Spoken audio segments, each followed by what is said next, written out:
So అందరికీ praise లాడండి. బాగున్నారు అందరూ?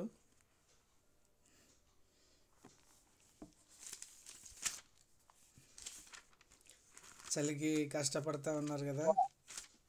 బాగున్నాం బ్రదర్, ఫ్రీజింగ్ కోల్డ్. ఎస్ ఈ సీజన్ ఎంత క్రిస్మస్ సీజన్ ఎంత సంతోషం ఉంటుందో చలి కూడా అంతే ఇబ్బంది పెడతా ఉంటుంది. అయినప్పటికీ ప్రభు ఇచ్చిన కృప కొలది మనము దేవుని యొక్క సన్నిధిలో సమయము వెచ్చిస్తూ ఉన్నాం. దేవునికే మహిమ. అపోస్తల కార్యములు 7వ అధ్యాయము 59, 60 వచనాలు ఒకసారి చదువుకుందాం. మీ అందరు కూడా మీ బైబిల్స్ను గమనిస్తున్నారని నమ్ముతూ ఉన్నాను. అపోస్తల కార్యములు 7వ అధ్యాయము 59, 60 వచనము. ప్రభువును గూర్చి మొరపెట్టుచు, యేసు ప్రభువా, నా ఆత్మను చేర్చుకొనుమని స్టెఫెను పలుకుచుండగా వారు అతనిని రాళ్లతో కొట్టిరి. అతడు మోకాళ్ళుని, ప్రభువా, వారి మీద ఈ పాపము మోపకుమని గొప్ప శబ్దముతో పలికెను. ఈ మాట పలికి నిద్రించెను. సౌలు అతని చావునకు సమ్మతించెను. ఈ లేఖన భాగంలో మనము ధ్యానించనైనటువంటి ఒక క్లుప్త వివరణ ఏంటంటే, ఈ విషయం మనకందరికీ తెలిసినటువంటి భాగమే. స్టెఫెను తను ఎంతో ఆత్మీయంగా ఉన్నప్పుడు తన యొక్క జీవితము, తను వెళ్ళినటువంటి ఆ యొక్క మరణము, ఆ యొక్క స్థితి అన్నీ మనం ఎరిగినటువంటి వారమే. ఏం తెలియజేస్తూ ఉన్నారు, యొక్క ఉద్దేశం మనం ఏం ధ్యానించనై ఉన్నాము అంటే, స్టెఫెన్ను రాళ్ళతో కొట్టినటువంటి సందర్భాన్ని మనము గమనిస్తూ ఉన్నాం. స్టెఫెను ఎటువంటి వ్యక్తి అన్నది మనం గమనించినప్పుడు అపోస్తల కార్యంలో 6వ అధ్యాయంలో చూడగలుగుతాం. ఆయా సందర్భాల్లో పరిచర్య చేసేటటువంటి వారిలో ఒకడైనటువంటి స్టెఫెను గురించి మనం గమనించినప్పుడు 6వ అధ్యాయము 3వ వచనంలో ఒక మాట ఉంటుంది. వీరి గురించి ఏమని ఉంటుందంటే, ఆత్మతోనూ జ్ఞానముతోనూ నిండుకొని మంచి పేరు పొందినటువంటి 7 వ్యక్తుల్లో ఇతను ఒకరు. ఇంకా మనం ముందుకెళ్ళి చూస్తే ఇంకా 5వ వచనంలో విశ్వాసముతోనూ పరిశుద్ధతతోనూ నిండుకొనిన వాడువై ఉన్నారు. ఇంకా 8వ వచనంలో గమనించినట్లయితే కృపతోనూ బలముతోనూ దేవుని యొక్క కృపచేతను బలముతోనూ నిండిన ఇంకా ప్రజల మధ్య మహత్కార్యములను గొప్ప సూచక క్రియలు చేయుచుండెను. అంటే స్టెఫెన్ యొక్క విశ్వాస జీవితంలో ఆయన పరిచర్య చేస్తున్నటువంటి సందర్భంలో ఈ 6 లక్షణాలు ఆయన సంపూర్ణంగా కలిగి ఉన్నాడు. ఏంటంటే దేవుని ఆత్మచేత నడిపించబడుతూ ఉన్నాడు, దేవుని జ్ఞానం కలిగి ఉన్నాడు, ఇంకా దేవుడిచ్చేటటువంటి జ్ఞానం చేత విశ్వాసంతోనూ పరిశుద్ధతతోనూ కృపతోనూ బలముతోనూ ఇన్ని విధాలుగా దేవుడు స్టెఫెన్ను బలపరిచినాడు. అటువంటి ఆయన ఆ యొక్క సంఘ క్షేమం కొరకు అనేకమైనటువంటి మహత్కార్యములు గొప్ప సూచక క్రియలు చేస్తూ ఉన్నాడు. ఎవరు? స్టెఫెన్ గారు. ఇలాంటి ఈ గొప్ప సూచక క్రియలు, ఇంత ఆత్మీయంగా బలపడినటువంటి వ్యక్తి మనము గమనించినప్పుడు మన యొక్క చదువుకున్న లేఖన భాగంలో 7వ అధ్యాయము 59వ వచనంలో ఆయనను రాళ్లతో కొట్టినటువంటి సందర్భాన్ని చూసినప్పుడు ఆయన ఏమంటున్నాడంటే, ప్రభువా, వారి మీద ఈ పాపము మోపవద్దు. ఒక మాట నేను నా మాటగా చెప్తాను.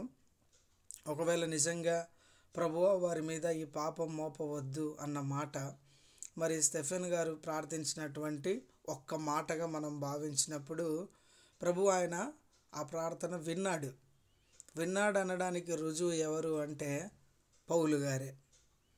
ఒకవేళ నిజంగా మనం అనుకుందాం, ఇప్పుడు స్టెఫెన్కిన ఆ ప్రార్థన చేయకపోయి ఉంటే ఇప్పుడు సంఘములు ఒక మంచి పౌలును కోల్పోయి ఉండేదనేది నేను చెప్తాను. ఎలా అంటారు మీరు గమనించండి. ఇప్పుడు దేవుడు రోమీయులకు రాసిన పత్రిక 12, 18, 19 వచనాల్లో ఏమంటాడంటే, పగ తీర్చుట నా పని అంటాడు. అలాగే మనం పాత నిబంధన దినాల్లో కూడా చూసినప్పుడు ఇజ్రాయేలీల ప్రజల పట్ల వ్యతిరేకత కనపరిచిన ప్రతి ఒక్కరికి దేవుడు ఎంతో శ్రమను అనుగ్రహించిన వాడుగా, వారిని హతము చేసినటువంటి వాడుగా మనం గమనిస్తాం. మరి స్టెఫెన్ గారు చేసిన ప్రార్థన ఏంటంటే, రాళ్లతో కొట్టినటువంటి వారిని, ఆయనను చంపడానికి వచ్చినటువంటి వారిని, వీరి మీద ఏ పాపము మోపవద్దు అన్నప్పుడు ఆ మాట ప్రార్థనగా దేవుడు అంగీకరించాడు కనుక సౌలును దేవుడు ఏమి చేయకుండా నిజంగా ఆ ప్రార్థన యొక్క ఆ గొప్ప శక్తిని, నిజంగా మనం అనాలంటే ప్రార్థనలో ఉన్నటువంటి ఆ శక్తిని పౌలు గారు అంత గొప్పగా పరిచర్య చేస్తూ వచ్చాడు. నిజంగా మనం గమనించాల్సింది ఇదే. ఒక వ్యక్తి హతసాక్షి అవ్వడానికి కూడా సిద్ధపడ్డాడు. ఆ యొక్క హతసాక్షి అవ్వడానికి ఉన్నటువంటి తన స్థితిగతులు ఏం తెలియజేస్తూ ఉన్నాయి అంటే, దేవుణ్ణి ఎరగని వారి పట్ల విపరీతమైన ప్రేమ ధోరణిని కనపరుస్తూ ఉన్నాయి. నిజంగా మనం ఈ రోజుల్లో హతసాక్షి అవ్వడం అన్నది అది రెండో స్టేజ్ అండి. మొదటి స్టేజ్ ఏంటంటే శత్రువును ప్రేమించడం. మనం అది చేయలేకపోతూ ఉంటున్నాం. సాటి విశ్వాసనే సరిగా అర్థం చేసుకోలేనటువంటి పరిస్థితుల్లో మనం ఉంటూ ఉన్నప్పుడు నిజంగా ఈ స్టెఫెన్ కలిగిన అనుభవంలోనికి మనం ఎప్పుడు రాగలుగుతాం చెప్పండి? ఆయనను రాళ్లతో కొట్టేటటువంటి వారిని, ఆయనను చంపడానికి వచ్చినటువంటి వారిపైన ప్రభువా నువ్వు పాపము మోపవద్దు. ఎజ్రా గారు కూడా ఒక సందర్భంలో చెప్తాడు, 9వ అధ్యాయము 5వ వచనంలో, ఇశ్రాయేలు ప్రజలు అన్యుల చేత అనేక రకాలుగా వారు జీవిస్తూ ఉన్నప్పుడు, ప్రభువా నిజంగా మమ్మల్ని క్షమించు ప్రభువా, వీరిని క్షమించు, ఎందుకంటే తెలిసి తెలియని అమాయకమైనటువంటి స్థితిలో వీరు వెళ్ళిపోతూ ఉన్నారు, లేదంటే మా పాపములు భయంకరంగా ఉంటున్నాయని. అంటే ఒక నేను లేదంటే నా సందర్భము అని ఆయన చూడలేదు. మనం గమనించాల్సింది ఏంటంటే, తన ఎదుటి వారి కొరకు, వారి పాపముల నిమిత్తము మరి వీరు ఎంతో ప్రయాసపడినటువంటి వారుగా, లేదంటే వారి యొక్క ఆత్మీయ స్థితికి, వారిని దేవునిలోనికి నడిపించడానికి వీళ్ళు కోల్పోతూ వచ్చారు. ఈ విధంగా ప్రేమించగలిగే స్వభావాన్ని మనం చూడగలిగితే, నిజంగా స్టెఫెన్ రాళ్ళతో కొట్టారు, ఆయన చనిపోయాడు, హతసాక్షి అయ్యాడు. నంబర్ 1 పర్సన్ హతసాక్షి అవ్వడంలో, లేదంటే ఇవన్నీ మనం చెప్పుకుంటాం. కానీ నిజంగా ఆయన హృదయం ఎలా ఉండింది ఆ సందర్భంలో? ప్రభు యొక్క సన్నిధిని ఆయన చూడగలుగుతూ వచ్చాడు. తండ్రి కుడిపార్శ్వమున కూర్చున్నటువంటి దేవుణ్ణి చూడగలుగుతూ వచ్చాడు. ఆయన మహిమను చూడగలుగుతూ వచ్చాడు. ఎంతగా ఆ మాట చెప్పగలిగే స్థాయికి వచ్చాడు చూడండి. యేసుక్రీస్తు ప్రభు వారు సిలువలో పలికిన మాటను, తండ్రి వీరేం చేస్తున్నారో వీరు ఎరగరు కనుక వీరిని క్షమించుము.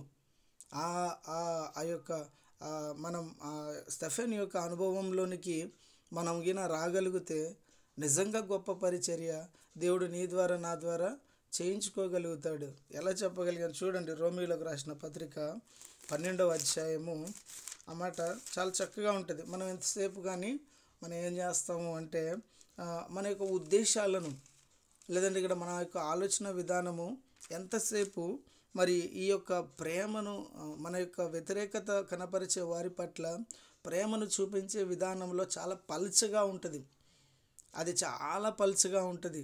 నిజంగా గమనించి చూద్దామండి ఒకసారి. రోమీయులకు రాసిన పత్రిక 12వ అధ్యాయము 14వ వచనం, మిమ్మును హింసించు వారి కొరకు మిమ్మును హింసించు వారిని దీవించుడి. అంత సులువు కాదు కదండి ఈ మాటలు చెప్పుకోవడం. అంత సులువా? కాదు, చాలా కష్టం. దీవించుడి కానీ శపింపవద్దు. మనము ఈ విషయంలో చాలా మనము ఎదగనవలసినటువంటి వారమై ఉంటున్నాం. నిజంగా మత్తయి సువార్తలో కూడా అలాగే ఒక మాట మనం చూసినప్పుడు, మత్తయి సువార్త 5వ అధ్యాయము 43వ వచనంలో ఏమనుంటుందంటే, ఆయన గురించి ఒకసారి చూద్దాం. మత్తయి సువార్త 5వ అధ్యాయము 43వ వచనం, నీ పొరుగు వారిని ప్రేమించి నీ శత్రువును ద్వేషించమని చెప్పబడిన మాట మీరు విన్నారు కదా. నేను మీతో చెప్పున్నదేమనగా, మీరు పరలోకమందున్న మీ తండ్రికి కుమారులై ఉండునట్లు మీ శత్రువులను ప్రేమించుడి, మిమ్మల్ని హింసించు వారి కొరకు ప్రార్థన చేయండి. కదండి, ఎంత గొప్ప మాట ఇక్కడ మనం చూడగలుగుతున్నాం. చూడండి, ఎవరికంటే మీ పరలోకమందు ఉన్నటువంటి తండ్రికి కుమారులై ఉండునట్లు. రక్షణ పొందాము. అలాగే కుమారులుగా కొనసాగించబడుతూ ఉండాలి అంటే శత్రువును ప్రేమించగలగాలి. నిజంగా స్టెఫెన్ యొక్క హృదయంలో తను ఆ మాట చెప్పగలిగాడు, అయ్యా వీరి మీద ఏ పాపము మోపవద్దు. ఎందుకు అంటే వీరిని రక్షించాలని, లేదంటే గిన వీరిని ప్రేమించే హృదయంలో దేవుడు కలిగినటువంటి హృదయాన్ని స్టెఫెన్ కలిగి ఉన్నాడు. కనుకనే ఆ పరలోకపు తండ్రికి కుమారులుగా చెప్పగలుగుతూ వస్తూ ఉన్నారు. నిజంగా మనము ఆ విధంగా చెప్పగలిగేటటువంటి స్థితిలోనికి, శత్రువులను ప్రేమించేటటువంటి స్థితిలోనికి మొన్నొక సర్వే రిపోర్ట్ అని కానీ మొన్న యొక్క స్టడీలో కానీ ఒక మాట చెప్తూ వచ్చారు. ఈ రోజుల్లో సువార్త అంటే ఒక అడవి ప్రాంతమో లేదంటే ఒక ట్రైబ్ దగ్గరికి వెళ్ళడమో అలాంటి వారిలో చాలా 10% మాత్రమే ప్రజలు ఉన్నారంట. ప్రజలు ఉన్నారు. 90% జనాలు మనం నివసిస్తున్నటువంటి ప్రాంతంలోనే ఉంటున్నారు. వారికి దేవుని ప్రేమను కనపరిచేవారు కరువైపోయారంటే, అంటే ఎంత భయంకరమైన పరిస్థితి చూడండి. అంటే శత్రువుని ప్రేమించలేకపోగా సాటి కుటుంబీకులు లేదంటే సాటి తోటి పనివారు, అంటే మన యొక్క ఉద్యోగ జీవితంలో కానీ ఎక్కడైనా కానీ ఆ యొక్క ప్రేమించేటటువంటి స్వభావాన్ని ఎప్పుడైతే నువ్వు నేను చూపించగలుగుతామో నిజంగా ఆ దేవుని యొక్క కార్యాన్ని మనము చూడగలుగుతాం.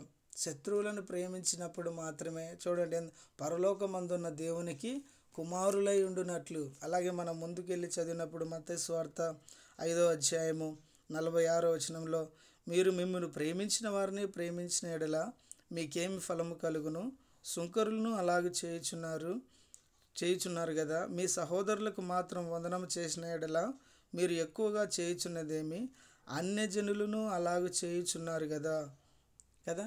అన్యజనులు కూడా అదే చేస్తూ ఉన్నారు. మరి క్రీస్తుని ఎరిగిన వారమని చెప్పుకోవడంలో, మరి శత్రువుని ప్రేమించే విధానంలో ఎంతగా చూడండి. మరి స్టెఫెను ఎలా చూడగలిగాడు అలాంటి హృదయం? నిజంగా దేవుని ఆత్మచేత నడిపించబడినటువంటి వ్యక్తిగా ఆయన ఉన్నాడు. శత్రువును ప్రేమించగలిగాడు. ఆయన ఒక్కడు ఆ మాట ప్రార్థన చేసినప్పుడు నిజంగా సౌలు లాంటి వ్యక్తి, పౌలు లాంటి వ్యక్తిని దేవుడు అక్కడ నిలబెట్టుకుంటూ వచ్చాడు. నిజంగా దేవుని కృప ద్వారానే జరిగింది. అయినప్పటికీ స్టెఫెన్ యొక్క రోల్ గమనించండి. స్టెఫెన్ యొక్క హార్ట్ ఆఫ్ సెన్సింగ్ చూడండి, లేదా ఆయన మైండ్ సెన్సింగ్ చూడండి. ఎలా చెప్పగలుగుతూ ఉన్నాడు ఆయన అంత చక్కగా, నిజంగా వీరి మీద ఏ పాపము మోపకము. మనం అలా చేయగలిగినప్పుడు, మనం అలా సాటి తోటి శత్రువుని కానీ లేదంటే మనతో ఉన్నటువంటి వారిని కానీ అలా ప్రేమించడం అన్నది జరిగినప్పుడే నిజంగా మన యొక్క జీవితంలో క్రీస్తును కనపరిచేవారు, పరలోకపు తండ్రికి కుమారులై ఉంటాం. ప్రేమించేవారిని ప్రేమించడంలో గొప్ప విషయం లేదు, నిజంగా గొప్ప విషయం ఏం లేదు అందులో. అది అన్యజనులు కూడా చేస్తూ ఉన్నారు, నాకు మంచి చేసేవాడిని నేను మంచిగానే చూడాలి అని. కానీ శత్రువుని ప్రేమించే హృదయం యేసుక్రీస్తు ప్రభు వారు నమ్మిన వారిని చేయగలరు కదా. నిజంగా అన్యజనుల వల్ల మనం జీవిస్తూ ఉన్నామన్నది ఏమాత్రం చెప్పకపోలేం. మనం తండ్రికి కుమారులై, పరలోకపు తండ్రికి కుమారులై ఉండాలి అంటే నిజంగా శత్రువుని ప్రేమించాలి. శత్రువుని ప్రేమించకపోగా వారి మీద పగ తీర్చుకునే పని చేస్తాం, పగ తీర్చుకునే వైఖరి కనపరుస్తాం, పగ తీర్చుకునే మాటలు మాట్లాడతాం. దేవుడు ఏమంటాడు, పగ తీర్చుట నా పని కదండి. అంటే ఇవన్నీ మనకు తెలుసు, కానీ నిజంగా ప్రేమించే విధానంలో క్రీస్తును మరి లేదంటే దేవుణ్ణి ప్రేమించే విధానంలోనే ఆ హృదయాన్ని శత్రువుని ప్రేమించే హృదయంలో మనం చూపించలేం. ఆయన దాదాపు మనం చెప్పగలిగితే స్టెఫెన్ వయసు ఒక 30 నుంచి 40 సంవత్సరాల మధ్యన కానీ లేదా 25 సంవత్సరాల నుంచి 35 సంవత్సరాల మధ్యన కానీ ఉండొచ్చు అని అంచనాగా చెప్తారు. మరి ఆ వయసుకి ఆయన ప్రభువుని చూడగలుగుతూ వచ్చాడు, గొప్ప కార్యాలు చేయగలుగుతూ వచ్చాడు, అనేక మంది పరిచర్యలో సహాయపడేటటువంటి వాడిగా ఉంటూ వచ్చాడు. ఎలాంటి హృదయం ఉండిండాలి ఆయనకు చెప్పండి.